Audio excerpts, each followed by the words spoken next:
It's really weird to think that game studios are pandering to 30-something man-children now, but I guess this is consolation for YouTube suddenly giving me solely parent-coded ad breaks. Have you tried new Downy Rinse and Refresh? Rugrats Adventures in Gameland is a solid 2D platformer, combining elements of Mario 2, Castlevania, Mega Man, DuckTales, and pretty much every iconic NES game into this love letter to classic 2D platformers, even though, like, in terms of a timeline, a Rugrats game released at the time of its premiere would have been closer to a Super Nintendo game, but whatever. You're the only one who cares. If anything, the NES version actually has some good attention to detail. Like, look at the little hair wobble when the babies crawl. How'd they get away with Tommy still looking cute even with no pupils? But when it comes to sheer density of references, it's clear the HD version takes the cake. So, let's take a look at all of them.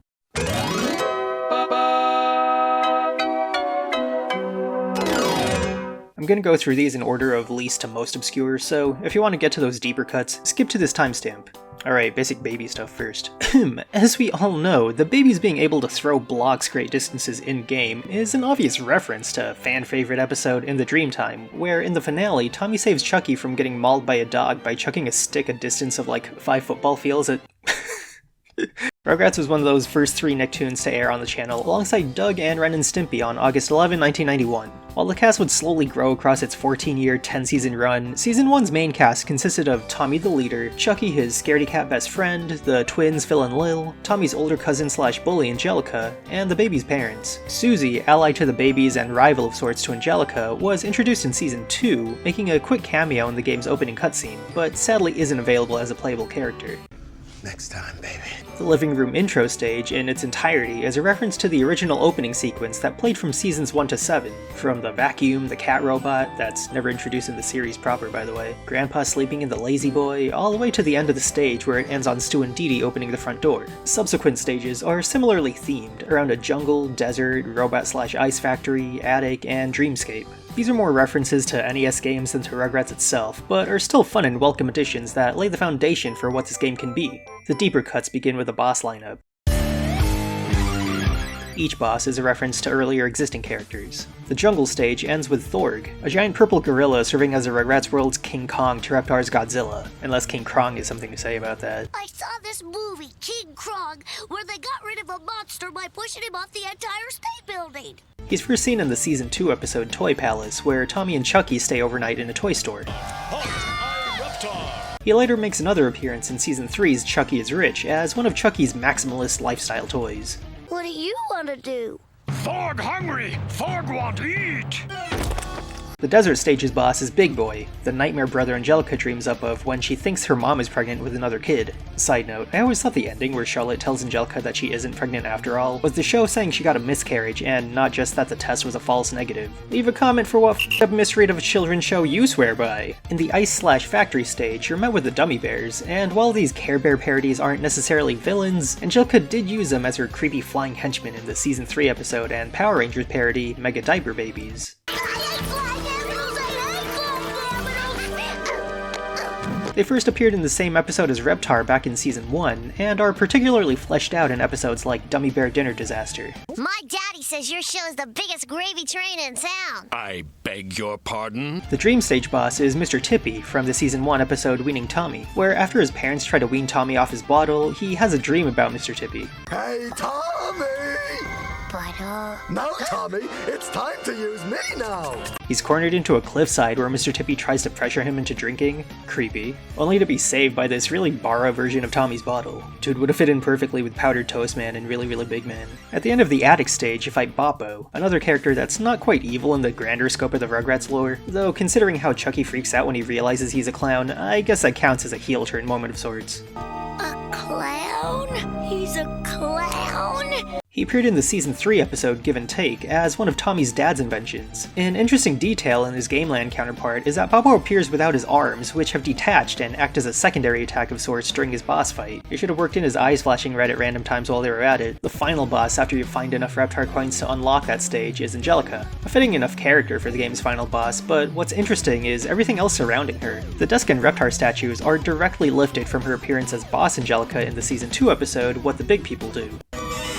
Angelica the boss! Her portrait isn't from any one episode, but her crown is from the Season 10 special Snow White, the direct-to-DVD fairy tale special that has a post all that but pre-SNL Keenan as the mirror. You're the fairest on this side of the castle wearing a crown. And double checking with one of the game's background artists, Sergio Abalo, he can confirm.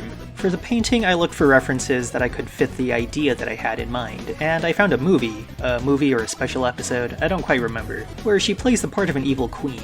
I took both the crown and the dress from her outfit and added a few more elements to get the royal portrait vibe that I wanted. This is to say that while the game has its fair share of direct references to the show, it's also fair game for some of the background elements to be from the development team's own creative minds, or be a mishmash of the two to create a more subtle nod to the series. At least that's the excuse I'm using for not being able to ID all of these guys. Meanwhile, the statues themselves are, of course, references to the main and alt colors of Reptar toys seen throughout the series, green being its primary color, while purple is the secondary one, as seen in episodes like The Unfair Pair or Together at Last. I just knew they'd love it, Betty. I got a purple one for Tommy. Checking the background of the final stage, you'll also see the iconic Reptar wagon hanging from the ceiling, as originally seen in the Rugrats movie, as well as Dactar, Reptar's purple pterodactyl nemesis. While Reptar's fought a previous pterodactyl-like monster in earlier episodes, Dactar is the first to be explicitly named, as well as prominently shown in that first movie. Rounding out the stage, we see a giant Reptar monument spewing... Is that blood? While not one-to-one, we do see Reptar statues in the first Rugrats movie's opening sequence, which itself is an homage to the Indiana Jones movie Raiders of the Lost Ark. Okie dokie Jones never goes back. Alright, those are more the obvious references, but they just get more dense and obscure going forward. Throughout the game, we see cameos from the adult characters more or less doing inconspicuous background stuff, but Stu's cameo in his barbecue apron in particular does have a connection to the series' first episode, Barbecue Story. I love a good barbecue.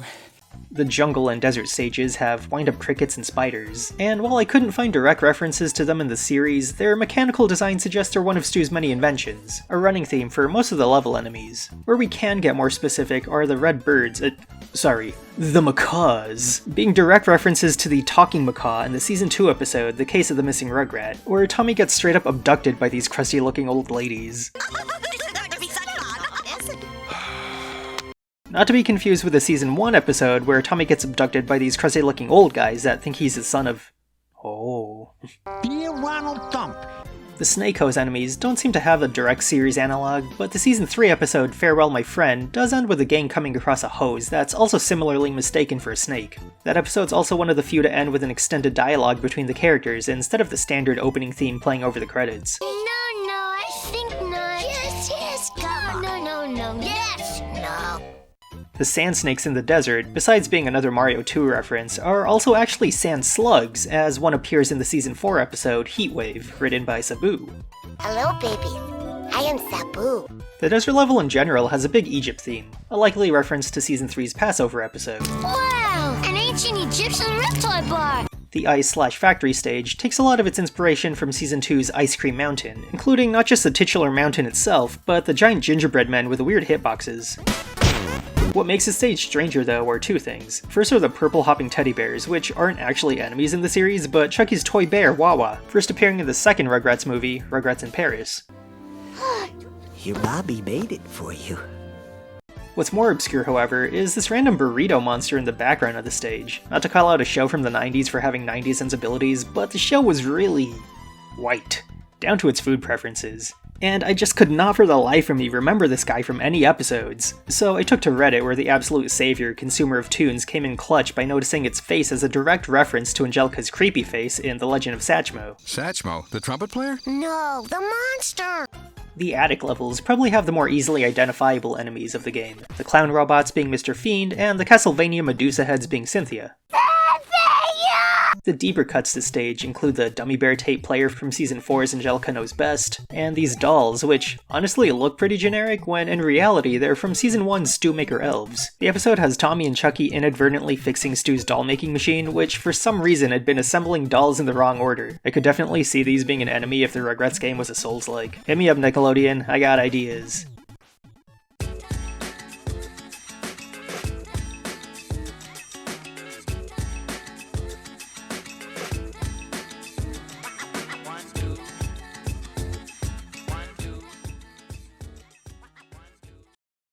For those of you keeping track at home, you probably noticed I haven't talked about the Dreamland stage yet, and that is because it is an absolute goldmine of deep cuts. Reaching out to layout artists for the game Spunman, they explain, the production team provided us with a PDF-style guide covering all the characters in the series as well as every room in the house, and we were required to adhere to it strictly. However, for any ideas considered new, we were given complete creative freedom to include references from the show. To make the most of that freedom, I revisited the films and several of the most memorable episodes, and I tried to incorporate as many references as possible as subtle Easter eggs. It was truly a pleasure to be given such creative freedom to develop these elements. Enemies in the Dreamland stage include tiny exploding robots, angry square platform heads, floating orange fish, and floating talking lips. The robots are a direct reference to Stu's Dactar prototype as seen in the first movie, while the Thwomp clones are the heads from Angelica's subordinate robots in What the Big People Do. The origins of the fish and lips are a bit more dubious, though I at least have some educated guesses for both. The episode in the Dreamtime, besides being the episode with the I'm not Tommy moment, I'm not Tommy! also includes a ton of other dream sequences and imagery, including this shot of an orange fish swimming through the air. Another potential orange fish candidate comes from George, resident alien fish in another dream sequence from the Season 2 episode Visitors from Outer Space. I'm from the planet Fishiokia. Fishy who? And a final fish candidate comes from a more meta source in the form of Nickelodeon's end credits. While the end credit Nickelodeon logo took different forms in the 90s, one of them was the form of a swimming orange fish. Meanwhile, the kissy face lips have their own candidates, mainly in the form of family members, the most notable being Aunt Miriam, Grandpa Lou's cousin and Angelico equivalent. That woman's been the bane of my existence for 76 years! But another candidate comes in the form of Aunt Edie, notable for her existential horror in the Season 2 family reunion episode. And you'll never see your mom or your dad or your dumb old dog ever again! But if we're expanding the candidates to not just from within the series but the rest of the Klasky Scupo family, you'll see that Oblina from Ariel Monsters has similarly prominent lips. Garbage! Could this be a stretch? Maybe, but me mentioning the series will be a surprise tool that'll help us later. Looking at the background of the Dreamland stage, you'll notice a prominent amount of clowns, a good number of them being similar in style to Tommy's clown lamp, first seen in the Season 1 episode Slumber Party, but making another appearance that same season as the main focus in The Trial. Its iconic party hat and wide mouth give it a distinct look, but you'll notice that similar clowns in this stage have something closer to a bowler hat, notably worn in the series by Boppo, our resident clown that doesn't adhere to the standard Rugrats clown standards. On the topic of this particular bowler hat clown, you'll notice that its irises are, many. This is a very specific reference to an in-between frame of Dee Dee in the unaired pilot episode of Rugrats titled Tommy Pickles and the Great White Thing. While the pilot remains unaired on the network, it did make its way to the public in the form of a bonus feature in the 10th anniversary Rugrats DVD, A Decade in Diapers. Continuing with other references to the Slumber Party episode, we have the open window, which is also referenced in the Aunt Miriam episode. Remember the time you snuck into my room and opened the window above my bed and I got sick? You opened my window and got me sick! Also in the Slumber Party episode, we have the moon with glasses. Okay, so context. Slumber Party is an early series episode through and through, as it's less plot-driven and focuses more on Tommy's sick-ridden delusions, caused by Angelica leaving aforementioned window open and giving him a fever. The episode depicts the cast as Tommy's mobile toys, specifically Dee Dee is the moon and Drew is a star, though in Gameland's case, those two are combined, so we got Drew's face on the moon instead. Continuing the background Easter eggs, we have the various Dummy Bear diapers, a reference to Chucky's training diapers in the Season 6 episode, Accidents Happen. The winding tiled floor is a close match for the Pickles' kitchen floor, and it even includes the iconic Starball, prevalent in the show since the beginning, though it was colored differently in the pilot. Let's play with the Starball. And finishing out the background Easter eggs, we have this thing.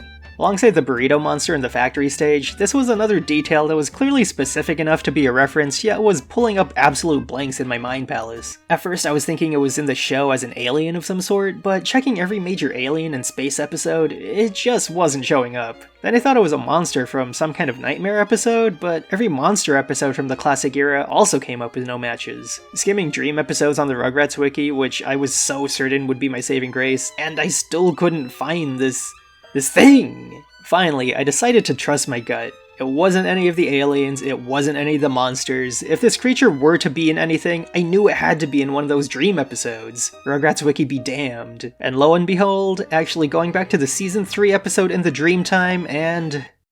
the search is over. It wasn't 101, but this wooden lip creature was clearly the original reference for Gameland's creature, drawn with stripes and an additional set of lips, which I'm gonna say was purposely done to match Oblina's own design in Aria Monsters. I didn't forget, I am bringing this full circle, baby. And that's Rugrats Adventures in Gameland. Special thanks to Sergio Ablo and Spunman for their behind-the-scenes insights, as well as their clear love for the source material. Links to both of their ArtStation profiles in the description. But what did you think? Were there any Easter eggs I missed? I still don't know what this cup/mouth thing was supposed to be, and whenever I look up Rugrats plane, I inexplicably get all these Facebook AI images of fake Rugrats comic panels? I don't know about that. What characters or settings would you want in a sequel game? I personally would have wanted a camp stage based on the day camp Angelica went to. I have a feeling the devs didn't want the babies fighting any humans that existed in the show's reality, but like, Popsicle Stick Lady just has so many possibilities. Prove you can handle popsicle sticks like a real camp. Make it a Shadow of the Colossus clone where the baby's gotta take down adults like 3 times their height, I don't know. This new era of blatant millennial pandering feels a bit weird as a millennial myself, but I mean, if you're gonna do it, you might as well do it right. And Adventures in Gameland was definitely a step in the right direction.